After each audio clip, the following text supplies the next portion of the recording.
માંગણીઓને લઈને રાજપૂત સમાજ પણ મેદાને 12મું વાર્ષિક સંમેલન યોજાયું। બોટાદના સાળંગપુર બીએપીએસ ખાતે રાજપૂત સમાજ સંગઠનના મુખ્ય પ્રતિનિધિઓનું 12મું વાર્ષિક સંમેલન યોજાયું, જેમાં અલગ અલગ 196થી વધુ સંગઠનના આગેવાનો હાજર રહ્યા।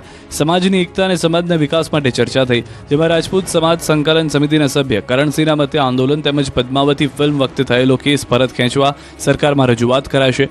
ઉપરાંત વિધવા પેન્શન 5000 કરાય તેવી સરકારને રજૂઆત કરાશે। ચાવડાએ રાજપૂત સમાજના શૈક્ષણિક વિકાસ માટે જમીનમાં 30% કપાતની રાહત આપતા સરકારનો આભાર પણ માન્યો। ઉપરાંત 14 એપ્રિલે રાજપૂત અસ્મિતા સંમેલનને 1 વર્ષ પૂર્ણ થતા તેની ઉજવણી કરવા અંગે પણ ચર્ચા થઈ।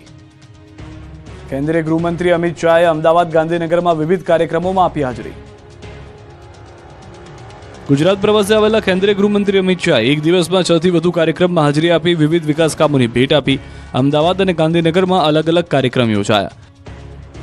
અમિત શાહે પ્રવાસના બીજા દિવસે શેલામાં જૈનાચાર્ય બુદ્ધિસાગર મહારાજની જન્મ જયંતિ નિમિત્તે સ્મારક સિક્કાનું વિમોચન કરાયું।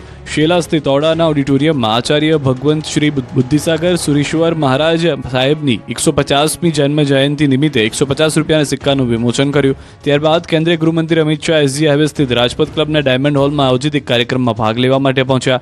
અહીં તેમણે સસ્તું સાહિત્ય મુદ્રણાલય ટ્રસ્ટના પુનઃમુદ્રિત 24 પુસ્તકોનું વિમોચન કર્યું। ત્યાંથી સીધા અમિત શાહ જેતલપુર સ્થિત એમપી પંડ્યા હાઈસ્કૂલમાં આયોજિત એડીસી બેંકના સ્વર્ણિમ શતાબ્દી મહોત્સવમાં પહોંચ્યા। અહીંથી તેઓ અડાલજ પહોંચ્યા। અહીં તેમણે બાર કાઉન્સિલ ઓફ ગુજરાત દ્વારા દાદા ભગવાન ફાઉન્ડેશન અડાલજ ખાતે રાજ્યના 11300 વકીલોનો શપથ ગ્રહણ સમારોહ કાર્યક્રમમાં હાજરી આપી।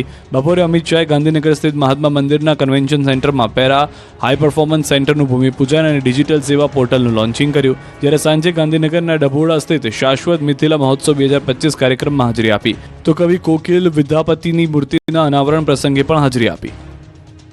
3 જિલ્લાની કોંગ્રેસ સેવાદળની બેઠક મળી।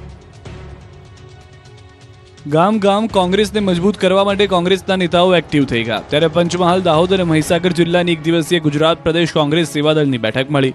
સહયોગી શિક્ષણ શિબિર ગોધરાના એરંડી ગામમાં યોજાઈ। કોંગ્રેસ સેવાદળના રાષ્ટ્રીય અધ્યક્ષ લાલજીભાઈ દેસાઈ, પ્રદેશ અધ્યક્ષ પ્રગતિબેન આહિર સહિતના પદાધિકારીઓ અને અપેક્ષિત કાર્યકરો ઉપસ્થિત રહ્યા। કોંગ્રેસ સેવાદળના રાષ્ટ્રીય અધ્યક્ષ લાલજીભાઈ દેસાઈએ રાહુલ ગાંધીએ ગુજરાત પ્રવાસ દરમિયાન આપેલા નિવેદનોનું સમર્થન કર્યું અને પ્રતિક્રિયા આપી। કહ્યું કે ભાજપ સાથે સાંઠગાંઠ અને ભાગીદારી કરી સ્લીપર સેલની કામગીરી કરનારને વીણી વીણી દૂર કરીશું અને કોંગ્રેસના કર્મઠ કાર્યકરોને જવાબદારી સોંપીશું। હવે ઉનાળો ઓરિજિનલ મિજાજ બતાવશે। Yellow alert